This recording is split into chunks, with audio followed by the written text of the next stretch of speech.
शंभवे गुरुवे नमः। शंभवे गुरुवे नमः। शंभवे गुरुवे नमः। सभी गुरु बहनों और गुरु भाइयों के चरणों में मेरा प्रणाम। ब्रह्मांड में व्याप्त समस्त शक्तियों को मेरा प्रणाम। माँ भवानी और हम सबके गुरु भगवान शिव को मेरा प्रणाम। शुभारंभ करती हूँ पुस्तक आओ चलें शिव की ओर। आओ चलें शिव की ओर। आह्वान है वरण्य गुरु भ्राता शिव शिष्य हरिंद्रानंद जी का हम सब के लिए। उनका कहना है, धर्मपत्नी राजमणि नीलम जो घने जंगलों में पली बढ़ी, ममत्व में नर्मदा से निर्मलता और संस्कारों में हिमालय सदृश धवल दृढ़ता लिए शिव शिष्यता की बगिया को अपने संतान के समान सींचा संवारा।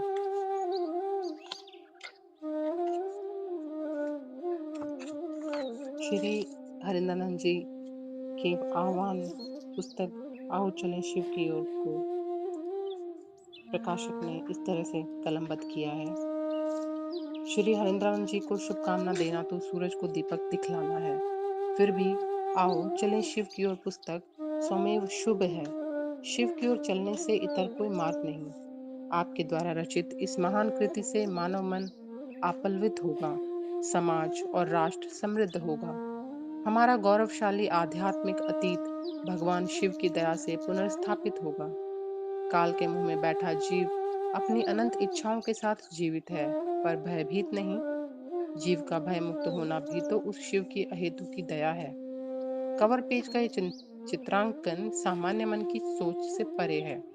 सहस्त्रों जनमानस के हृदय सम्राट हैं आप। फिर भी बनाकर फकीरों का हम भेष गालिब तमाशाए अहल देख करम देखते हैं को परिभाषित करता है आपका जीवन।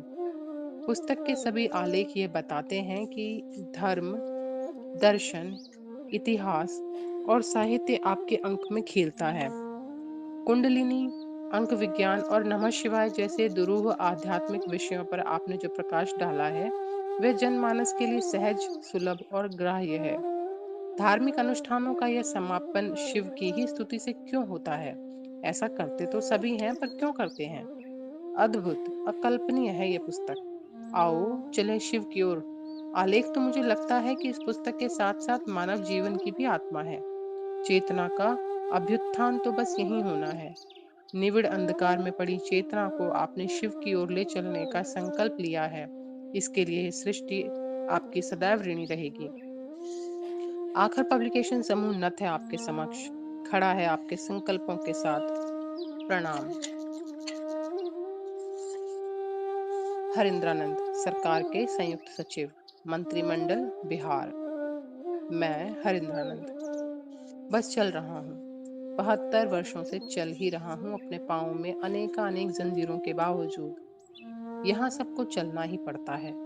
जिस धरती पर बैठा हूँ वह भी तो चलायमान है। वैसे अब थक सा गया हूँ। जीवन का अंतिम पड़ाव है। अब पाँव साथ नहीं दे रहे।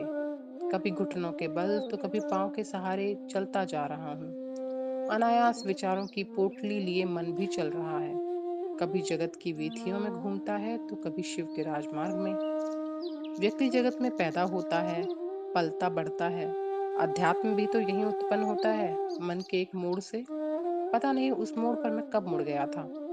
प्रत्यक्षतः बाल्यकाल से ही पूजा पाठ की पगडंडियों में भटकता रहा। मंजिल का पता नहीं था, बस निरुद्देश्य भटकता रहा। 12 वर्ष की उम्र में शमशान और अघोर तंत्र की क्रियाओं से पाला पड़ा। एक लगन थी, एक तड़प थी उस रहस्यमय दुनिया को जानने की जो दृश्य नहीं है, जिसका अनुभव भी अपने ज्ञानेंद्रियों से नहीं हो पाता है। अनजाने कारणों से बाल्यकाल से ही अपने आसपास घटने वाली घटनाओं को देखकर उन घटनाओं के अज्ञात सूत्रधार को जानने की प्रबल उत्सुकता कालक्रम में पाथेय बन गई। शिव की तस्वीरों पर साइफन की मदद से पानी गिराता मेरा बचपन विश्व के अनेकानेक दर्शन, वादों व सिद्धांतों की कलई चढ़ता वयस्क हुआ। मेरी पारिवारिक पृष्ठभूमि और मान्यताओं ने सदैव मुझे पुस्तकों के करीब रखा। इसका परिणाम यह हुआ कि मैंने कम उम्र में ही धर्मशास्त्रों और दर्शन से संबंधित पुस्तकों को पढ़ डाला। वैसे मेरे जीवन पर पुस्तकों का जितना प्रभाव पड़ा, उससे कहीं अधिक प्रभाव रहस्यों की तलाश और उनकी ओर अनजाने आकर्षण ने डाला। तंत्र मंत्र और शमशान के प्रति रुझान ने मुझे तांत्रिकों, औघड़ों और शरीरी गुरुओं के साथ ला खड़ा कर दिया। अपनी सीमा में उपलब्ध घुमक्कड़ साधुओं, ढोंगी तांत्रिकों के महाजाल में उलझता गया। कुछ अच्छे गुरु भी मिले, किंतु चाहत थी कुछ जानने की, अप्रत्याशित को समझने की। लेकिन 12 वर्षों तक हुआ वही, ढाक के 3 पात। मरुस्थल में विशाल बालुका राशि के मध्य एक स्वादल भूमि की खोज, यही थी मेरी मृत तृष्णा। इसी खोज में एक युग बीत चुका था और उम्र के 2 युगों का अवसान। शमशान और तथाकथित साधुओं से विरक्ति तो हो चुकी थी, बस एक आदत सी थी, मध्य रात्रि में शमशान के घने अंधेरे में थोड़ी देर के लिए बैठना। एक दिन मध्य रात्रि को बिहार राज्य के एक शमशान में भयानक डरावनी अंधेरी रात को एक विचार मेरे प्रताड़ित मन में प्रवेश करता है। गुरु अगर ईश्वर हैं, साक्षात परब्रह्म हैं, तो ईश्वर गुरु क्यों नहीं? सुन रखा था भगवान शिव को ईश्वर कहते हैं। मेरे दुखी मन ने विवशता में इसी तर्क के आधार पर भगवान शिव को अपना गुरु मान लिया। अध्यात्म के तथाकथित सूत्रधारों जिनके संसर्ग में मैं आया था, उनकी संगति ने विगत 12 वर्षों में मेरे विश्वास की धज्जियां उड़ा दी थी। अविश्वासी मन ने तर्क के आधार पर शिव को गुरु माना तो अवश्य, लेकिन कोई भरोसा नहीं था, बस एक निरुपाय विवशता थी। कालांतर में मेरे गुरु शिव की दया से अब तक धारित आध्यात्मिक विचारों में परिवर्तन होने लगा। मैं समझ नहीं पा रहा था कि यह सब कैसे हो रहा है। कुछ भी प्रत्यक्ष नहीं था, जैसे बच्चे की युवावस्था बस आ जाती है, जहाँ कुछ भी सायास नहीं होता। घटनाओं का ऐसा क्रम चला कि भगवान शिव मुझे अच्छे लगने लगे। मैं बिहार प्रशासनिक सेवा का अधिकारी हो चुका था। मन संशय के बादलों से आच्छादित था, किंतु अक्सर प्रकाश की किरणों के साथ बिजली भी कौंध जाती थी। 5 वर्षों के अंतराल के उपरांत संशय समाप्त हो चुका था। मन यथार्थ में शिव को गुरु स्वीकार कर चुका था। मैं संपर्क में आए लोगों को नमः शिवाय करने को कहता तो था, पर शिव को गुरु मानने के लिए नहीं कहता। आया सन 1980 का दशक। शिव से बिना किसी प्रयास के प्राप्त लौकिक पारलौकिक उपलब्धियां मन में शिव के प्रति आवेश उत्पन्न करती जा रही थी। हालांकि बचपन से ही मेरी लौकिक चाहत छोटी ही रही है, आवेश भावावेश में बदल चुका था। मैंने सानिध्य में आए व्यक्तियों से स्वतः शिव को अपना गुरु बनाने का अनुरोध करना प्रारंभ किया। मैं समझ चुका था कि शिव को अपना गुरु बनाने की दिशा में मात्र मन ही साधन है। व्यक्ति के मन में शिव को अपना गुरु मानने का संकल्प यदि लंबे समय तक स्थिर रहता है, तो किसी बाह्य साधन की कोई आवश्यकता नहीं है। मन में इसी संकल्प को एक ठहराव देने के निमित्त प्रकारांतर में 3 सूत्र मेरे द्वारा निरूपित हुए। तीनों सूत्रों के आविर्भाव एवं एकीकरण में मेरे गुरु शिव की मात्र दया रही, जिसे मैंने विगत 2-3 दशकों में अनुभूत किया। अब महागुरु महादेव की दया से शिव शिष्यता व्यापक हो चली है। घर बाहर दोनों तरफ से मेरे उठ रहे कदमों की चाल पर तीक्ष्ण बाण चलते रहे हैं। जिस प्रकार विवशता में मैंने शिव को अपना गुरु बनाया था, उसी प्रकार आज भी शिव से जुड़े रहने की विवशता है। फर्क बस इतना ही है कि प्रारंभ में अविश्वास, अश्रद्धा और संशय के से मन ग्रस्त था, और अब शिव के आकर्षण में। मुझ में मानव चेतना के अभ्युदय की जिद है, और इसके लिए मात्र एक ही विकल्प दिखता है, उस महागुरु शिव को अपना गुरु बनाना। मन समझने लगा है कि शिव तो एक ही है एवं उनके विभिन्न स्वरूपों का फैलाव शास्त्र एवं समाज में मुखरित है। मार्ग शिव शिष्यता का है और मंजिल भगवान शिव स्वयं।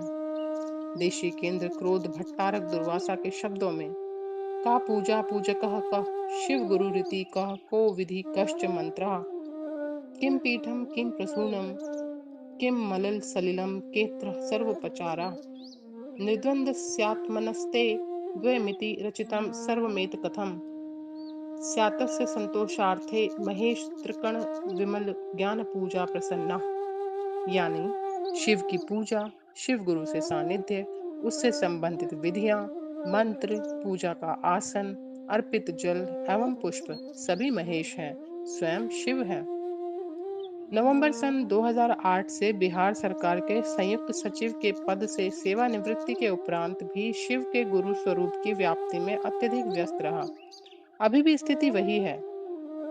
अचानक कोविड-19 की त्रासदी से राष्ट्र को मुक्त करने के निमित्त घोषित लॉकडाउन के आह्वान पर मैंने वर्तमान प्रवास में स्वतः अपने को कैद कर लिया। जीवन की बाह्य हलचल समाप्त हो गई और प्रतिफल के रूप में यह पुस्तक आपके सामने है। ऐतिहासिक तथ्यों के संकलन के साथ भगवान शिव एवं उनकी शिष्यता के विचारों को इस पुस्तक में समेटने का छोटा सा प्रयास किया गया है। इन आलोकों का लेखन सरकारी व्यवस्था और शिव गुरु कार्य की अनवरत चेष्टा के कारण दुरूह था। लगभग 3 दशकों में लिखे जाने के कारण आंशिक समरूपता मिल सकती है। वैसे भी शिव तो कण कण में है, उनकी समरूपता सर्वसहज है। ठीक उसी तरह से उनका संदर्भ भी हर जगह समरूप होगा। पुस्तक में प्राप्त त्रुटियों के लिए मैं क्षमा प्राप्त प्रार्थी हूँ और आपके सुझावों का सदैव आकांक्षी भी। जीवन में गुजरे लम्हों का संगीत मधुर है। शरीर अब अवश्य शिथिल हो रहा है, पर मन गुजरे वर्षों के प्रतिफल से उत्साहित है। मैं चला अकेला ही था, पर लोग आते गए, कारवां बनता गया। मेरी आदत नहीं कि मैं तालाब के कीचड़ पर ध्यान दूं। वह आकर्षित भी नहीं करता। लुभावने तो कमल लगते हैं। शिव की शिष्यता की बगिया में फूल खिले हैं, किंतु जागतिक षड्यंत्र, आक्रांति, अपमान और अपशब्द के कांटों की चुभन का दर्द भी है। शायद अस्तित्व और जीवन निर्वाह के निमित्त तुष्टीकरण एवं पलायन का मार्ग कभी कभी शेष रह जाता है। वैसे भी फूलों का राजा गुलाब तो कांटों पर ही खिला होता है, पर उसके कांटे सदा फूल के नीचे ही होते हैं। सभी उसके सौंदर्य और सौरभ का आनंद लेते हैं। कांटों को कोई देखता तक नहीं। खुशबू गुलाब के फूल में होती है, कांटों में नहीं। वे तो चुभन पैदा करते हैं। शिव शिष्यता की बगिया में फूलों की सुरभि है। बहुतेरे शिव शिष्य सन 1980 के दशक से ही बड़ी लगन और तन्मयता से शिव गुरु पथ के अनुगामी हैं। मैं जानता हूँ घनेरों शिव शिष्यों के सामने, जिन्होंने वर्षों से शिव गुरु और उनकी शिष्यता को व्यापक करने के निमित्त निरंतर सफल प्रयास किया है। सचमुच वे महान और प्रणम्य हैं। शिव गुरु के पथ पर शिव शिष्यों के निरंतर योगदान ने मुझे सदैव उनका ऋणी बनाया है और मैं उनका ऋणी हूँ। संकलन एवं लेखन में मेरी पुत्री अनुनीता ने अथक सहयोग दिया है। सहयोगी प्रोफेसर रामेश्वर मंडल, श्री गौतम, श्री राजेश का संकलन, टंकण एवं प्रकाशन में किए गए परिश्रम के प्रति मैं आभारी हूँ। मेरे ज्येष्ठ पुत्र श्री अर्चितानंद, पुत्रवधू श्रीमती बरखा और जामाता डॉक्टर अमित कुमार ने पुस्तक लेखन एवं पुस्तक मुद्रण के निमित्त सतत मेरा उत्साहवर्धन किया है। मेरी उनके प्रति कृतज्ञता संप्रेषित है। पुस्तक में प्रस्तुत आलेख बुद्धिजनित प्रतीत होंगे, परंतु शिव सत्ता को तो व्यक्ति के बोधि में जाना होगा। शिव का गुरु होना बोधात्मक है, वागात्मक नहीं। वह गुरु सत्ता बुद्धिजनित विचारों को बोधि में रूपांतरित करती है। मस्तिष्क में उत्पन्न विचार भाव रूप लेकर हृदय का पक्ष बनते हैं। यहीं से प्रारंभ होता है समझ का सृजन, जिसे अध्यात्म में ज्ञान कहा जाता है। शिव स्वयं ज्ञान और विद्या के तीर्थ हैं। विद्या तीर्थम महेश्वरः। मैं नहीं जानता संसार की दिशा दशा शिव के बगैर कैसी होगी, पर यह मुझे अनुभूत है कि शिव के साथ यह सृष्टि मानवता सबल होगी, सक्षम होगी, सुवासित होगी। अस्तु, आओ चलें शिव की ओर। सभी को मेरा प्रणाम। हरिंद्रानंद। आज के लिए इतना ही। सभी गुरु बहनों और गुरु भाइयों के चरणों में प्रणाम। सबको बहुत धन्यवाद। आप सबका आभार। शंभवे गुरुवे नमः। शंभवे गुरुवे नमः। शंभवे गुरुवे नमः। शिव गुरु के बनशीष हो भैया, शिव गुरु के बनशीष, हाँ शिव गुरु के बनशीष हो भैया, शिव गुरु के बनशीष। सब गुरु धोखा दे देता, सब गुरु धोखा दे देता, शिव देता आशीष हो भैया, शिव देता आशीष। शिव गुरु के बनशीष हो भैया, शिव गुरु के बनशीष।